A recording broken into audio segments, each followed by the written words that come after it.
Hey guys, welcome to the help screen, and this is how to log out from all devices in Snapchat. So first thing that you will do is just go to the red icon on the top left corner, and then from here guys, as you can see, go to the settings on the top right, and then from here guys, you will have an option two-factor authentication. Just tap on that, and from here guys, at the very bottom you will have an option called forget devices.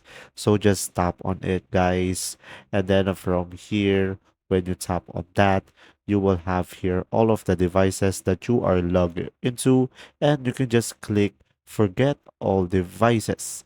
And there you go guys, just proceed with the necessary steps that you need to take, and you will be able to log out from all devices in Snapchat. And there you go guys, if this video was helpful, please like and subscribe, and thanks for watching. See ya.